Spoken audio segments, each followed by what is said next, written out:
Olá, eu sou a professora Esther e você está aqui no nosso canal A História e Seus Caminhos. Já se inscreveu? Siga com a gente esses caminhos da história. E hoje nós vamos falar da independência do Brasil. Conhece essa obra? Independência ou Morte de Pedro Américo. É a maior representação da independência do Brasil em expressão artística, né? Ela de Pedro Américo, de 1888. Hoje, muitas pessoas criticam essa obra dizendo que ela não tem nada a ver com o que ocorreu em 7 de setembro de 1822. Alguns até fazem a piada dizendo que Dom Pedro não estava em cima de um cavalo tão garboso, né? Também estava passando mal com um piriri, né? Um problema intestinal que ele passava. Talvez não fosse essa, sim, a crítica devida, né? A obra tem, sim, o seu valor, representa, é uma obra de estilo histórico, representa e parte da história do Brasil. Eu, como professora de história, eu não faria tantas críticas assim à obra e trocaria por uma outra. Eu trocaria por esta obra de 1922, pintada por uma mulher, também é do gênero histórico, academicista, assim como a de Pedro Américo, né? E o nome dela é Sessão do Conselho de Estado. Bem diferente. O que a gente vê nessa obra? Uma mulher, né? Cercada ali por homens e provavelmente dá para perceber que ela está assinando um documento. Essa obra eu consideraria, talvez, uma verdadeira representação da independência do Brasil, não desconsiderando a de Pedro Américo. Mas, quer saber por quê? Fique aqui e eu vou te contar isso. Quando ocorreu a Revolução do Porto, ou a Revolução Constitucionalista do Porto, ou Revolução Liberal do Porto, em 1820, que exigiu que Dom João fosse para Portugal em 1821, né? Causou bastante mudança, tanto em Portugal quanto aqui no Brasil. No caso de Portugal, colocou no poder, né, políticos que tinham muito interesse em transformar o Brasil novamente em colônia. Não estavam muito satisfeitos com o que tinha havido de mudança aqui. E aqui, exatamente essas mudanças que tinham ocorrido enquanto a família real estava por aqui, elas passaram a sofrer interferência por conta de pressão desses políticos lá de Portugal. Quando Dom João voltou, o Brasil já era vice-reino, estão lembrados disso. E como seu representante, ele deixou aqui o seu filho Pedro. Já adulto, né, responsável seria o príncipe regente. Oh, coitado de Pedro, ele não fazia ideia do que ele ia ter que enfrentar, né, nos próximos 2 anos. Acho que não chegou nem a 2, chegou 1 ano e meio praticamente de luta. Dom João partiu em abril de 1821, fazendo um favorzinho para Pedro. Quando Dom João foi embora, ele limpou os cofres do Banco do Brasil, deixou zerado, não deixou nada de fundos, de dinheiro. Já faz ideia como que é administrar, né, qualquer lugar sem dinheiro. Aí já começa a situação difícil para Dom Pedro. Sem contar que imediatamente as cortes portuguesas, esses políticos que queriam retomar o Brasil como colônia, também imediatamente, já no mês de abril, né, determinaram a abolição dessa nomeação de Dom Pedro como regente aqui. Já começou a ficar complicado, as pressões já começaram a chegar, isso já no mês de abril. No mês de setembro, as cortes mandaram, então, que fosse eliminado todos os tribunais de justiça, todos os tribunais que existissem aqui no Brasil como vice-reino, né? E exigiram também que Dom Pedro voltasse, retornasse a Portugal. E ainda Com pressão e com mais pressão ainda, em outubro, as cortes portuguesas, né, elegeram governadores para o Brasil. Eles deveriam vir de Portugal e governar o Brasil. Então Pedro resistia. E ele também não estava sozinho. Ele tinha muita gente aqui que o apoiava e queria que ele ficasse por aqui. Porém, tem um detalhe. Dom João, quando estava para ir embora, já pressentindo que a separação do Brasil de Portugal era quase que inevitável, chamou Pedro e disse para ele: olha, meu filho, se acontecer, que seja por você. É claro, Dom João não era bobo, ele, né, embora ele tivesse lá aquele seu jeitão, ele sabia que isso mais cedo ou mais tarde poderia ocorrer. Então era melhor que ficasse pelas mãos de um príncipe português. E Dom Pedro, então, né, começou aí a enfrentar todos esses problemas que a gente já estava vendo, né, resistindo aí. Ele sabia que se ele voltasse a Portugal, imediatamente a separação era inevitável. E aqui não faltava quem apoiasse o Dom Pedro. Nesse momento, então, o Brasil estava dividido aí entre 3 correntes ideológicas. É importante pontuar isso. Assim que Dom João foi embora, formou-se imediatamente Partido dos Portugueses. Aqueles comerciantes ou aqueles portugueses que antes estavam aqui e que não tinham interesse nenhum de separar o Brasil de Portugal. Eles estavam bem preocupados e queriam até mesmo que retomasse o monopólio comercial, né, por parte de Portugal sobre o Brasil.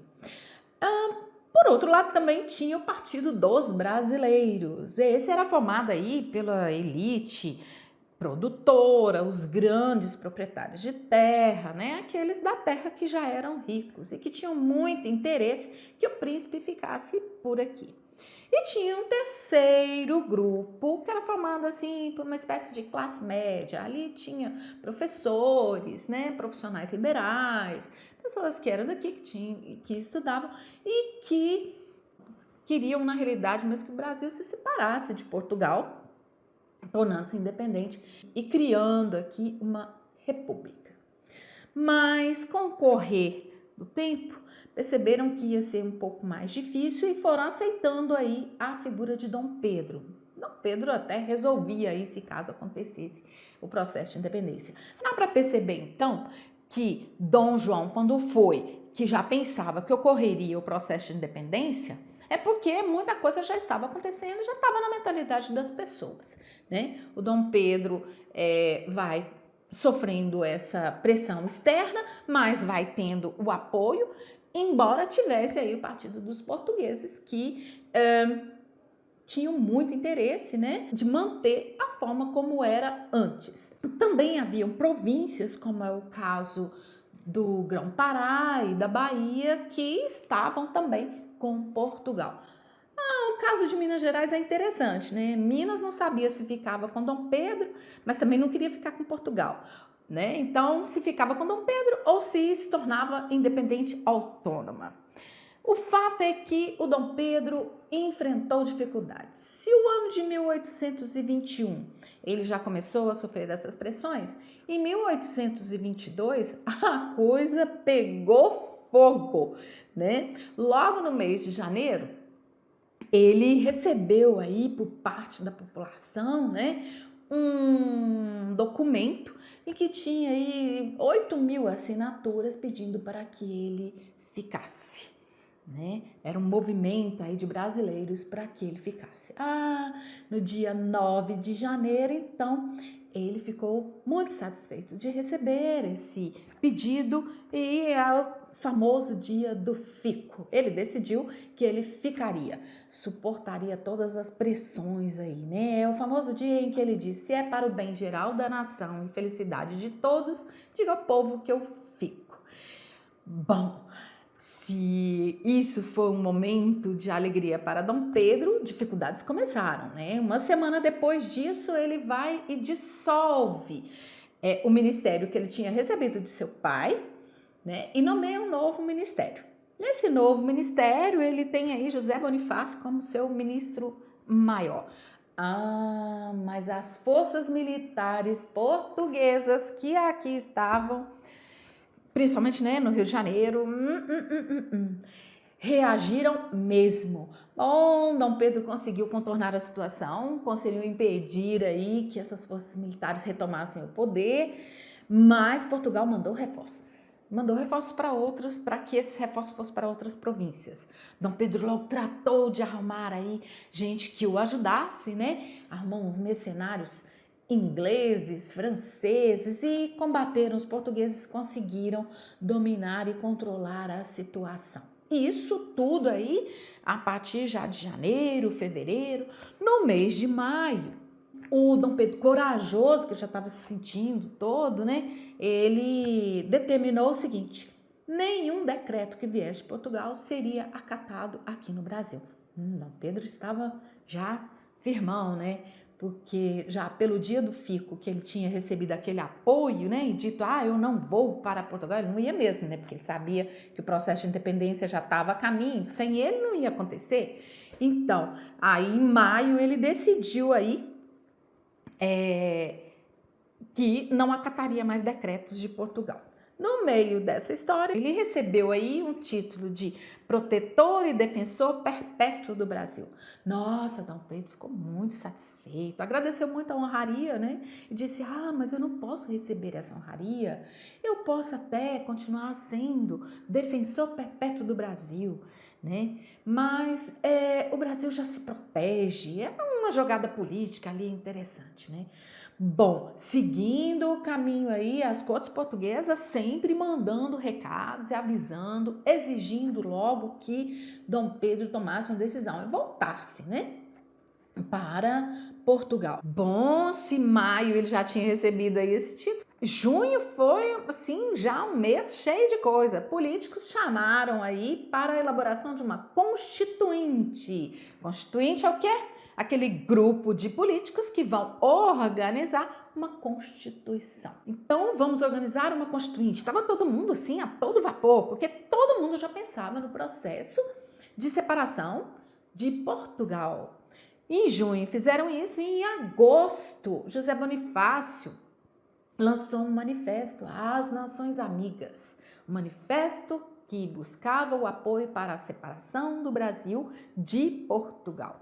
Nossa, as cortes portuguesas, que também estavam em processo de elaboração de uma nova constituinte, ficaram muito bravos, né? Mandaram imediatamente que fosse dissolvida essa constituinte e que Dom Pedro retomasse imediatamente para Portugal. Essas determinações chegaram exatamente no momento que Dom Pedro tinha ido fazer uma viagem para acalmar as refregas políticas que aqui aconteciam, porque as coisas não estavam nada fáceis, cada um queria um pedacinho ali do poder junto de Dom Pedro. E São Paulo estava fervilhando, e aí Dom Pedro tinha saído da corte, né? E estava a caminho de São Paulo para ver se acalmava o que estava acontecendo lá.